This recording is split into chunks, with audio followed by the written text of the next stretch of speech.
Bismillahirrahmanirrahim. Assalamualaikum warahmatullahi wabarakatuh. Alhamdulillahirabbil alamin wassalatu wassalamu ala asyrafil anbiya wal mursalin wa ala alihi wa sahbihi ajmain. Amma ba'd.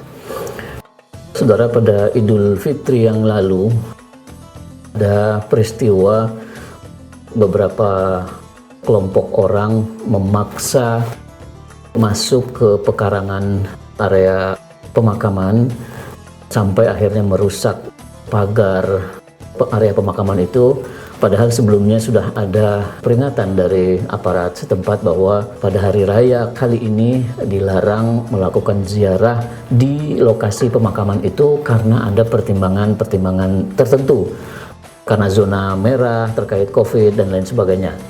Nah, mengapa itu bisa terjadi?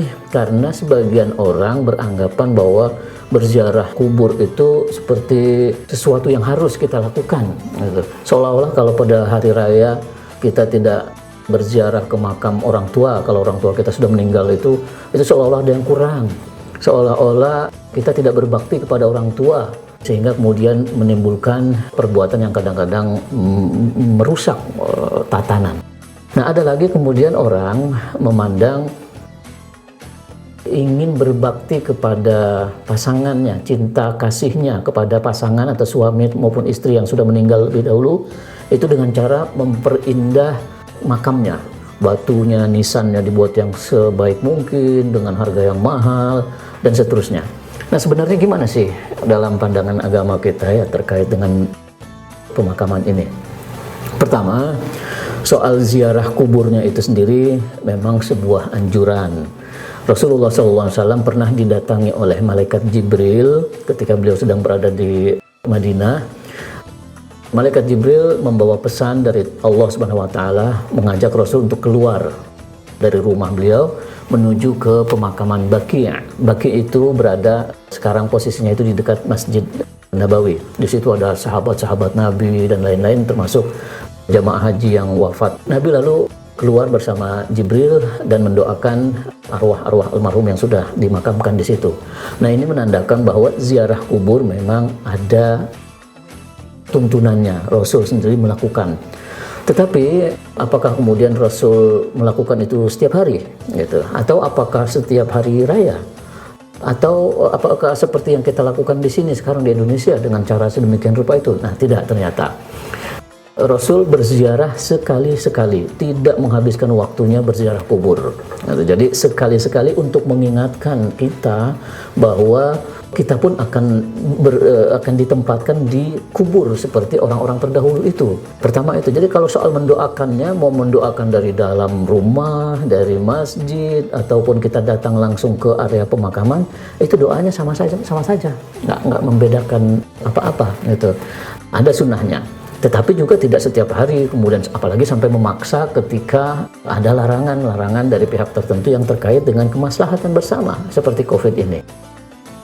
Karena itu ziarah yang sifatnya sunnah semacam itu dan tidak dilakukan setiap hari, apalagi kemudian khusus pada hari raya, maka sebetulnya kita juga tidak perlu memaksakan diri untuk berziarah kubur pada hari raya apabila pihak-pihak otoritas tertentu menyatakan tidak boleh karena ada pertimbangan kesehatan untuk kemaslahatan bersama. Itu saya kira yang terjadi pada Idul Fitri yang lalu di sebuah tempat. Nah, terkait dengan mempercantik, memperindah makam, kuburan yang dilakukan oleh seorang pasangan, katakanlah suami atau istri terhadap pasangannya itu ingin berbakti karena pasangannya sudah meninggal lebih dahulu, itu pun lebih banyak hubungannya dengan budaya, tidak banyak hubungannya dengan syariat agama. Agama hanya menentukan bahwa pemakaman atau kubur sebaiknya memang dibuat berbeda dengan tanah biasa, lebih tinggi dari tanah biasa.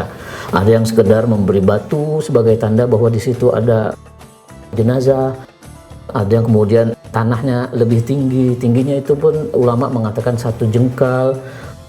1 jengkal, kemudian ada yang mengukur, oh kalau gitu antara 10 cm dan 15 cm umpamanya.